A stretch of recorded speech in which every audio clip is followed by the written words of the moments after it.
Trust ஒரு குடும்ப நலனுக்கு மட்டுமே ஆரம்பிக்க முடியுமா அப்படின்னா ஆரம்பிக்க முடியும். அதோட பேர் பிரைவேட் ட்ரஸ்ட்னு சொல்லுவாங்க. என்னோட குடும்பத்துக்கு மட்டுமே அதோட பயன்கள் வர்றது மாதிரி ஒரு ட்ரஸ்ட் ஆரம்பிச்சா அது பேர் பிரைவேட் ட்ரஸ்ட்பாங்க. பொதுமக்கள் நலனுக்காக ஒரு ட்ரஸ்ட் ஆரம்பிச்சா அது பேர் பப்ளிக் ட்ரஸ்ட்பாங்க.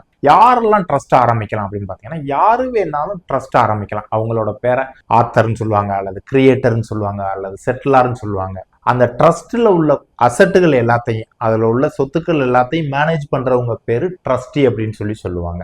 அதே மாதிரி அதுல இருந்து கிடைக்கக்கூடிய பயன்கள் யார் யாரெல்லாம் அடைகிறாங்களோ அவங்களோட பேர் பெனிஃபிஷியரிம்பாங்க. ட்ரஸ்ட் ரெஜிஸ்ட்ரேஷன் கம்பல்சரி பண்ணணுமா அப்படின்னா இம்மூவபிள் ப்ராப்பர்ட்டி ஒரு ட்ரஸ்ட்ல இருந்துச்சுன்னா கண்டிப்பா பண்ணித்தான் ஆகணும். யூஸ்வலா நம்ம சப் ரெஜிஸ்ட்ரார் ஆபீஸ்ல போயிட்டு ட்ரஸ்ட்டை ரெஜிஸ்டர் பண்ணுவாங்க. ட்ரஸ்ட்டை ரெஜிஸ்டர் பண்றதுனால இன்கம் டாக்ஸ் டிபார்ட்மெண்ட்ல இருந்து எக்ஸம்ஷன் கேட்டு, இப்போ எக்ஸாம்பிள் அந்த எக்ஸம்ஷனை வாங்கி அதுல இருந்து டொனேஷன் ஏதோ ஒன்று வாங்கினோம்னா அதுக்கு நம்ம டாக்ஸ் பே பண்ண தேவையில்லை. நம்ம பாஷையில எப்படி சொல்லுவாங்கன்னா 80G எக்ஸம்ஷன் வாங்கியிருக்கீங்களா அப்படிம்பாங்க. அப்படின்னா என்ன அர்த்தம்? டொனேஷன் வாங்கினா அந்த டொனேஷனுக்கு டாக்ஸ் கட்ட தேவையில்லை அப்படிங்கிறத இங்க 80G டொனேஷன் வாங்கியிருக்கீங்களா அப்படின்னு சொல்லி கேட்பாங்க. அதே மாதிரி ட்ரஸ்ட்டை ரெஜிஸ்டர் பண்றதுக்கு என்ன சப் ரெஜிஸ்ட்ரார் ஆபீஸ்ல ஃபீஸ் வரும் அப்படின்னு பாத்தீங்கன்னா பப்ளிக் ட்ரஸ்ட்னா யூஸ்வலா ஒரு 500 ரூபாய் to 1000 ரூபாய் வரும். பிரைவேட் ட்ரஸ்ட் அப்படின்னு பாத்தீங்கன்னா ஒரு 2000 ரூபாயில இருந்து 2500 ரூபாய் வரும். இதுதான் யூஸ்வலா ஒரு ட்ரஸ்ட் ஆரம்பிக்கக்கூடிய ப்ராசஸ்.